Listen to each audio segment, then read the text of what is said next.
बिस्मिल्लाहिर्रहमानिर्रहीम। अस्सलाम वालेकुम। आई एम सुल्तान महमूद। आजकल हमारा टॉपिक जो है वो नॉर्मल डिस्ट्रीब्यूशन के हवाले से चल रहा है। नॉर्मल डिस्ट्रीब्यूशन की न्यूमेरिकल एस्पेक्ट्स को आज कल हम देख रहे हैं। हमने नॉर्मल डिस्ट्रीब्यूशन के टेबल के मतलब बात की थी लास्ट लेक्चर्स के अंदर। आज जो है हम उसी टेबल्स को यूज़ करके अपने न्यूमेरिकल क्वेश्चंस को सोल्व करेंगे। हम अपने टॉपिक की तरफ चलते हैं। Important theorems. Students, numerical questions को सोल्व करते हुए मैंने लास्ट टाइम आपको 3 थ्योरम्स लिखवाए थे और उन 3 रिजल्ट्स को हमने अपने न्यूमेरिकल क्वेश्चंस के अंदर यूज़ किया था। आज 2 मज़ीद रिजल्ट्स उनके अंदर ऐड कर रहा हूँ और उन रिजल्ट्स को भी हम अपने न्यूमेरिकल क्वेश्चंस में यूज़ करके अपनी नॉर्मल डिस्ट्रीब्यूशन से रिलेटेड क्वेश्चंस को सोल्व करेंगे। देखते हैं हम पांचों रिजल्ट्स जो हैं वो एक ही नज़र में देखते हैं, फिर इन रिजल्ट्स को हम अपने न्यूमेरिकल क्वेश्चन में यूज़ करेंगे। देखिए ज़रा,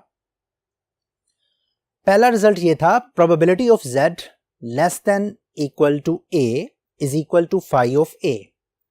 दूसरा था, probability of z is greater than a is equal to 1 minus phi of a।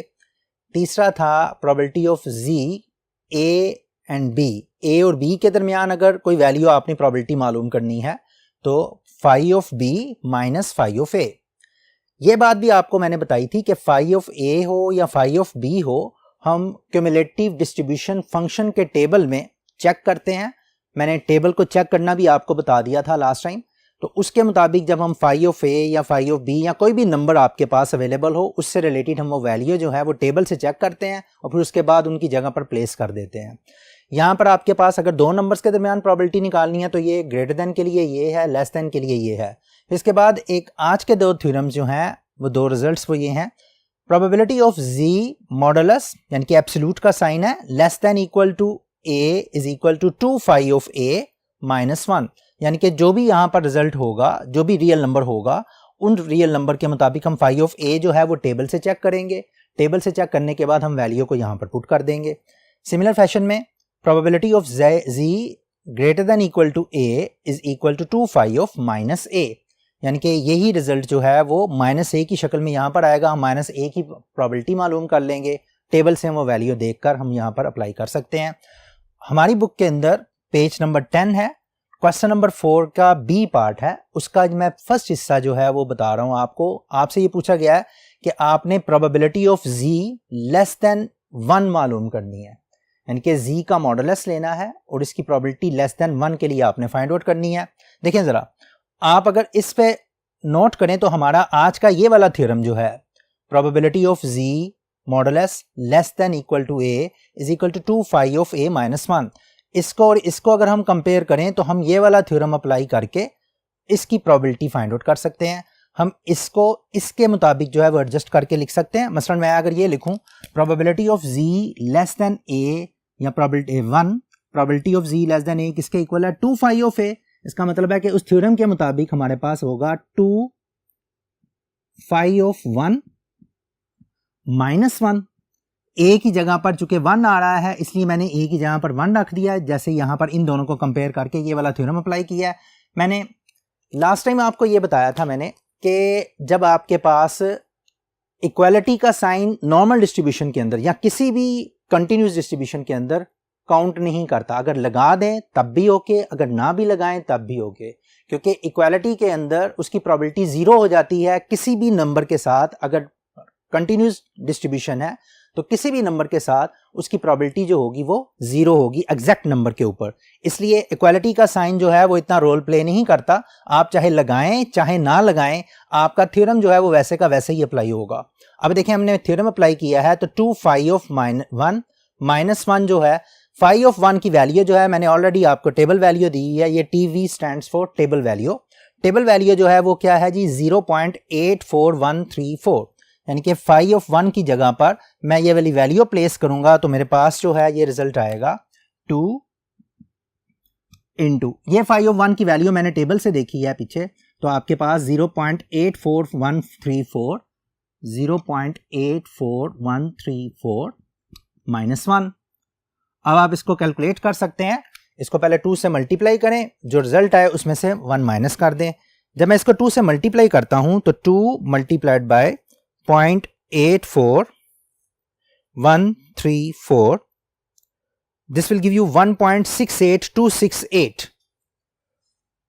1.68268 -1 करेंगे तो जाहिर बात है 1.68268 में से -1 करेंगे तो यू विल गेट 0.68268।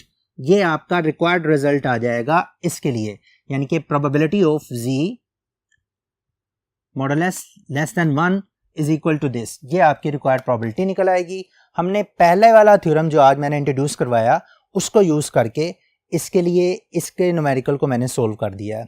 इसके बाद हम ये वाला थ्योरम भी यूज करेंगे हमारे नेक्स्ट बोर्ड के अंदर। ये वाला थ्योरम के रिलेटेड जो है वो एक न्यूमेरिकल हम सोल्व करेंगे, वो नेक्स्ट बोर्ड के अंदर हम करते हैं। जी स्टूडेंट, दूसरा जो थ्योरम का रिजल्ट है उसको हम यूज करने लगे हैं जो मॉडुलस के हवाले से था। वो ये वाला थ्योरम जो मैंने दोबारा यहां पर लिख दिया है कि z greater than a is equal to 2 phi of minus a, यानी कि यहां पर जो भी नंबर होगा उसको नेगेटिव नंबर के साथ हम यहां पर लिखेंगे, नेगेटिव साइन के साथ। यहां पर भी मैं यही बात करने लगा हूं।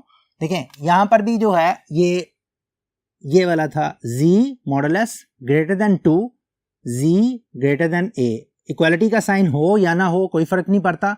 आपने ये वाला थ्योरम जो है इसको अगर कंपेयर करेंगे और ये थ्योरम अप्लाई करेंगे तो you will get 2 phi of -2। That's it. इसका मतलब है मुझे phi ऑफ -2 की टेबल वैल्यू चाहिए जिसको मैं 2 से मल्टीप्लाई कर दूंगा। अगर phi ऑफ -2 की टेबल वैल्यू मैं चेक करता हूं तो phi ऑफ -2 के ऊपर जो कल हमने टेबल देखा था उस पे वैल्यू जो है वो आपके पास ये बनती है 0.02275। तो 2 इंटू 0.02275 ये आ जाएगी इसकी जगह पर। अब 2 को अंदर मल्टीप्लाई कर दें इसके साथ तो आपके पास ये रिजल्ट निकल आएगा 2 मल्टीप्लाइड बाय 0.02275।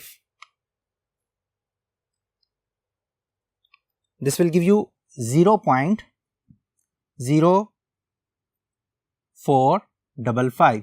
आपकी रिक्वायर्ड प्रोबेबिलिटी आ जाएगी कि probability of z modulus greater than 2 इसके इक्वल निकल आएगी, दिस वन। सो स्टूडेंट्स, हमने जो आज के 2 थ्योरम जो थे, कल के 3 थ्योरम थे, आज के 2 थ्योरम जो मैंने लिखवाए हैं आपको उसको मैंने अप्लाई करके दिया है। बिल्कुल इसी तरह से आप दूसरे क्वेश्चन भी जो है इसके दूसरे पार्ट जो हैं इस क्वेश्चन के आप सोल्व कर सकते हैं।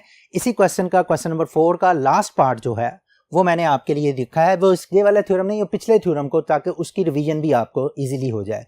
अब यहाँ पर आप देखें, आपको जो रिजल्ट चाहिए यहाँ पर probability of z less then -1.97 और z ग्रेटर देन 2.5 इसकी प्रोबेबिलिटी चाहिए। आपको याद होगा कि जब और हम यूज करते हैं तो प्रोबेबिलिटी के अंदर और का मतलब है कि आप रिजल्ट्स को ऐड कर रहे हैं, और अगर इसमें फर्ज करें एंड आ जाता तो इसका मतलब होता कि हम 2 रिजल्ट्स को आपस में मल्टीप्लाई कर रहे हैं। So this is a very important factor of the probability concept कि जब और आ रहा हो तो चीजों को प्लस किया जाता है, और जब एंड आ रहा हो तो दोनों प्रोबेबिलिटीज को मल्टीप्लाई किया जाता है। अब यहां पर बेसिकली ये और दरमियान में है, मैं इसको इस तरह से स्प्लिट कर सकता हूं, इसी प्रोबेबिलिटी को यूं लिख सकता हूं, probability of z less then -1.97 plus probability of z greater then 2.5।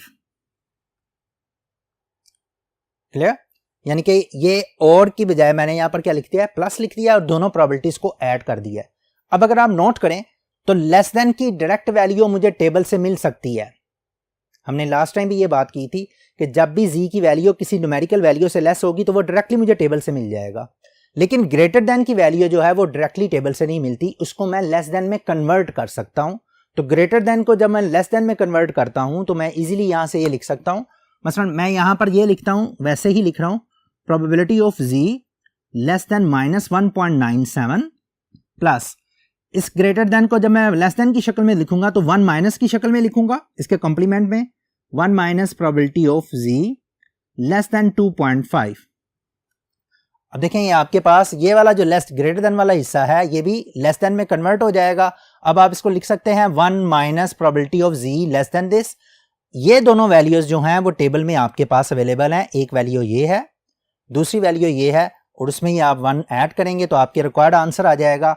मसलन मैं यहां पर ये लिखता हूं, probability of z less then -1.97 ये रही मेरे पास वो प्रोबेबिलिटी -1.97 पे 0.97558, ये प्रोबेबिलिटी आपके पास है -1.97 पे। अब ये वाली वैल्यू जो हैं वो आप यहाँ से पिक कर सकते हैं। -1.97 पे जो वैल्यू है वो ये ये वाली वैल्यू नहीं है, इस वैल्यू को मैं चेंज कर रहा हूँ क्योंकि ये वैल्यू नेगेटिव में है और नेगेटिव में वैल्यू जो है 0.02 से स्टार्ट होनी चाहिए, 02442। ये वाली वैल्यू जो है -1.97 पे आएगी। अब ये वाली वैल्यू आप यहाँ पर पुट करेंगे, z लेस देन 2.5 वाली वैल्यू आपको ये डायरेक्टली फाई के लिए मिल जाएगी, वो वाली वैल्यूज़ भी मिल जाएंगी। पहले आप इसको फाइज में कन्वर्ट कर लें। देखें, इसको हम लिखते हैं न्यूमेरिकली इस तरह से, phi of -1.97 +1 minus phi of 2.5। अब ये वाली वैल्यूज़ जो हैं आपके पास अवेलेबल हैं।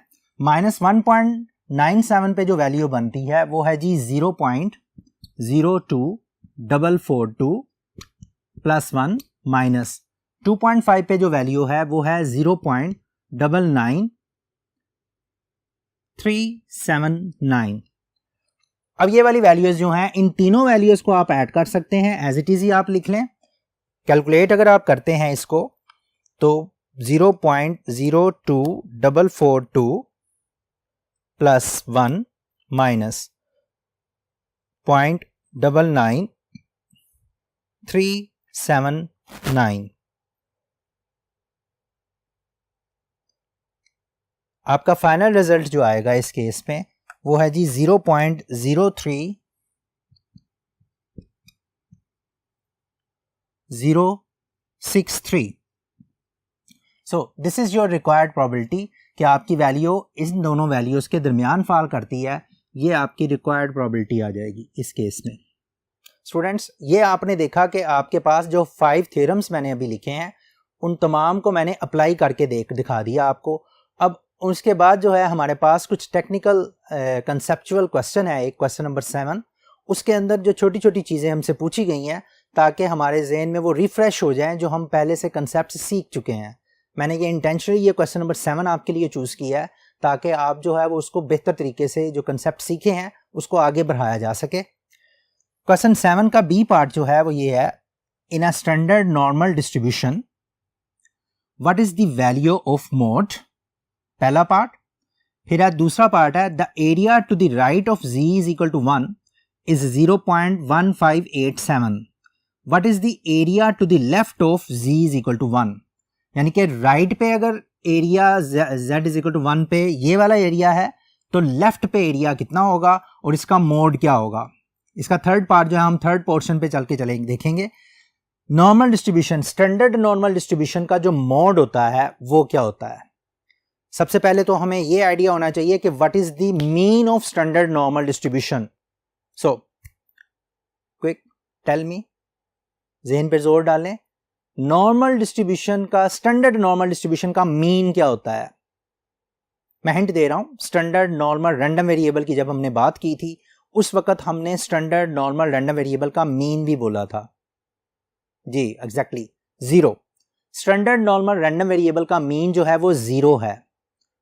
And what is standard deviation, इसको भी अगर हम सोचें तो standard deviation of the standard normal random variable is 1। तो ये दोनों बड़ी इंपॉर्टेंट चीजें हैं जो याद रखनी है। और अगर मीन आपका 0 है ना स्टैंडर्ड नॉर्मल रैंडम वेरिएबल का, तो मोड भी क्या होगा, 0 होगा, और उसका मीडियन क्या होगा, वो भी 0 होगा। क्यों? क्योंकि स्टैंडर्ड नॉर्मल रैंडम वेरिएबल जो है या स्टैंडर्ड नॉर्मल डिस्ट्रीब्यूशन जो है वो आपकी सिमेट्रिकल डिस्ट्रीब्यूशन है, और हमें ये आइडिया है कि सिमेट्रिकल डिस्ट्रीब्यूशन का मीन, मीडियन और मोड सेम होते हैं। तो इसका मतलब है कि मेरे पहले पार्ट का क्वेश्चन जो आंसर है, पहले पार्ट का, what is the value of mode, तो इसका मतलब स्टैंडर्ड नॉर्मल रैंडम वेरिएबल है, नॉर्मल डिस्ट्रीब्यूशन है, उसका मोड जो होगा that mode will be equal to 0। तो इसका फर्स्ट पार्ट का आंसर जो दे रहा हूं, mode is equal to 0। Standard normal random variable का मोड जो होगा वो 0 होगा। नाउ सेकंड पार्ट की तरफ आते हैं। The area to the right of z is equal to 1 is this, what is the area to the left of z is equal to 1। Right पे एरिया जो है वो 1 है, ये 0.1587 है। आप यूं समझ लें, सपोज मैं यहां पर एक स्टैंडर्ड नॉर्मल डिस्ट्रीब्यूशन बनाता हूं, this is my standard normal distribution, ये स्टैंडर्ड नॉर्मल डिस्ट्रीब्यूशन है, दिस इज 0। याद रहे कि z वैल्यूज हम यूज करते हैं या उसको हम z स्केल बोलते हैं, उसके ऊपर आपके पास हॉरिजॉन्टल वैल्यूज है 0। अच्छा, 0 के इधर कितना एरिया होता है 0.5, इधर कितना एरिया होता है 0.5, ये दोनों एरियाज जो हैं आपके 0.5 होते हैं, तभी ये टोटल एरिया 1 के इक्वल होता है। अब वो कहता है the area to the right of z is equal to 1। यहां पर 1 होगा क्योंकि इधर z की वैल्यूज चल रही हैं, इधर फर्ज करें ये 1 है, और इस 1 के राइट की तरफ एरिया जो है, ये मैंने 1 लिखा है, इसके राइट की तरफ एरिया जो है, ये वाला जो सारा एरिया है, वो एरिया उसने दिया हुआ है 0.1587, यानी कि ये वाला सारा हिस्सा जो है, ये एरिया, इसका आंसर उसने बताया हुआ है 0.1587, 0.1587। आपसे पूछ रहा है what is the area to the left of z is equal to 1, यानी कि 1 के लेफ्ट पे कितना एरिया होगा। बहुत आसान है, जरा जहन पे जोर डालें, 1 के लेफ्ट पे कितना एरिया होगा। अपने थिंकिंग सेल्स को यूज करें, ब्रेन सेल्स को यूज करें, बड़ा आसान है। तरीक़ाकार ये है, एक तरीका तो ये है कि 1 से लेस का एरिया अगर हमने मालूम करना है, हम टेबल की तरफ जाएंगे, वहां से हमें एरिया डायरेक्टली मिल जाएगा। एक दूसरा तरीक़ाकार है, अगर कंसेप्चुअली हम स्ट्रॉन्ग हैं इस बात में कि जी 1 के अगर राइट पे एरिया जितना भी है, लेफ्ट पे राइट पे एरिया है, तो बाकी का एरिया जो है वो 1 में से माइनस करके निकाला जा सकता है, उससे बाकी वाला हिस्सा। दूसरे लफ्जों में 1 से जो लेफ्ट का एरिया होगा, यानी कि राइट का एरिया जो होगा, रिक्वायर्ड एरिया, वो होगा 1 माइनस 0.1587। आप इस एरिया को 1 में से माइनस कर दें। 1 में से क्यों माइनस कर दें कि ये वाला टोटल एरिया जो होता है वो 1 होता है, ये हिस्सा मुझे बता दिया गया, ये हिस्सा मेरी रिक्वायरमेंट थी, इस हिस्से को निकालने के लिए मैंने 1 में से माइनस कर दिया है। मेरी को जो रिक्वायरमेंट थी वो हिस्सा जो है वो आप उन दोनों को माइनस कर दें, तो आपके पास जो है वो कर रहा हूं मैं अपनी रिक्वायरमेंट को रेड डॉट से भी शो कर रहा हूं, ताकि आपको पता चल जाए कि बुनियादी तौर पर हमने रेड डॉट वाला हिस्सा निकाला है। ये रेड डॉट वाला हिस्सा जो है ये मेरी रिक्वायरमेंट थी। इस हिस्से को निकालने के लिए मैंने क्या किया, 1 में से 0.1587 को माइनस कर देंगे तो आपका रिक्वायर्ड रिजल्ट आ जाएगा। आप ये रिजल्ट चेक कर सकते हैं, देखें ज़रा, 1 माइनस करेंगे इसमें से तो 1 माइनस 0.1587, आपको रिजल्ट मिलेगा 1 माइनस करके जी 0.8413। So this is your required area, जो आपकी रिक्वायरमेंट थी कि आपके राइट के ऊपर 1 के राइट पे जो रिक्वायर्ड एरिया आ जाएगा वो इतना आ जाएगा। सो यहां से हमें कंसेप्चुअली पता चल गया कि अगर हमें राइट के एरिया का पता है तो लेफ्ट का एरिया जो है हम 1 में से माइनस करके निकाल सकते हैं। क्लियर? अब हम आते हैं अपने तीसरे पार्ट की तरफ, जो हम थर्ड पोर्ट पे चलेंगे। वहां पर हम देखेंगे कि हमारे पास जो है समटाइम्स प्रोबेबिलिटी स्टेटमेंट बनी बनाई आपको दे देता है, और समटाइम्स आपकी स्टेटमेंट जो होती है वो वर्डिंग फॉर्म में होती है, वर्ड फॉर्म में होती है। आप उस वर्ड फॉर्म को फिर आगे न्यूमेरिकली जो है वो कैलकुलेट कर सकते हैं। तो अपने थर्ड बोर्ड की तरफ चलते हैं। जी स्टूडेंट्स, हमारे पास तीसरा पार्ट जो है इसी क्वेश्चन का, वो देखें जरा। Find the area between -1.5 and 2.5 on z scale, यानी कि z स्केल के ऊपर -1.5 और 2.5 के दरमियान वाला एरिया हमें चाहिए। तो यहां पर आप ये लिख सकते हैं, area, required area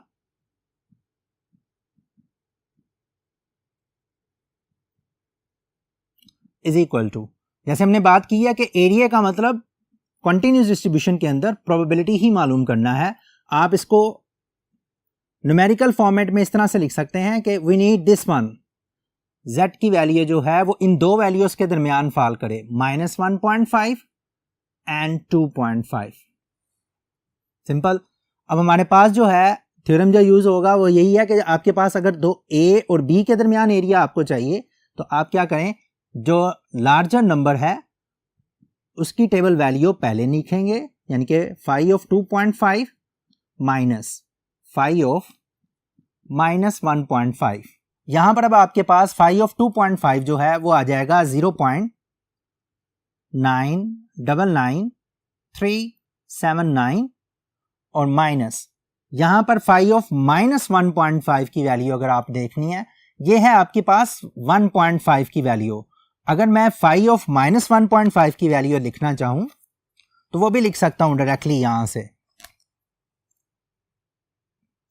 phi of -1.5, इसी वैल्यू को 1 में से माइनस करके लिख दो, यानी कि 1 में से अगर ये वाली वैल्यू माइनस करोगे तो मेरे पास आ जाएगा 1 माइनस 0.93319, ये वाली वैल्यू आएगी जी आपके पास 0.06681।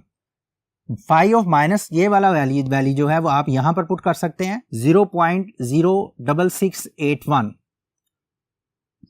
आपका रिजल्ट देखें क्या बनता है, इन दोनों को माइनस कर लें, 0.99379 माइनस 0.06681, आपका रिजल्ट आ जाएगा ये 0.92698। ये आपकी रिक्वायर्ड प्रोबेबिलिटी निकल आएगी।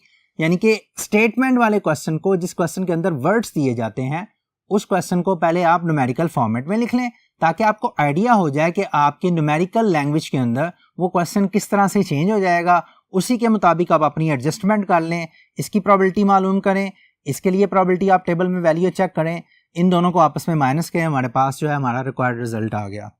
सो स्टूडेंट्स, आज हमने जो है अपनी जो स्टैंडर्ड नॉर्मल रैंडम वेरिएबल और standard normal frequency distribution function के रिलेटेड जो टेबल था उसके पांचों थ्योरम जो हैं उसको देखा है कि आपके पास अगर z की वैल्यू मौजूद हो तो उस z की वैल्यू की मौजूदगी में हम अपने टेबल को कैसे देख सकते हैं, हम अपना टेबल कैसे आगे लेकर चल सकते हैं, हमारे पास z की वैल्यू की मौजूदगी में हमारी प्रोबेबिलिटी कैसे निकाली जा सकती है। z चूँकि नॉर्मल रैंडम वेरिएबल है तो फिर हम नॉर्मल रैंडम वेरिएबल के टेबल को देखकर z की वैल्यू के अगेंस्ट प्रोबेबिलिटी निकालते हैं। हमारा नेक्स्ट लेक्चर में ये होगा कि हमारी जो प्रोबेबिलिटी अवेलेबल होगी उस प्रोबेबिलिटी के अगेंस्ट हमें z की वैल्यू चाहिए होगी। दूसरे लफ्ज़ों में हम इन्वर्स यूज़ करेंगे अपने टेबल का, उसके लिए हमारे पास एक अलग से टेबल अवेलेबल है। तब तक के लिए अपना ख्याल रखिएगा। अल्लाह हाफिज़।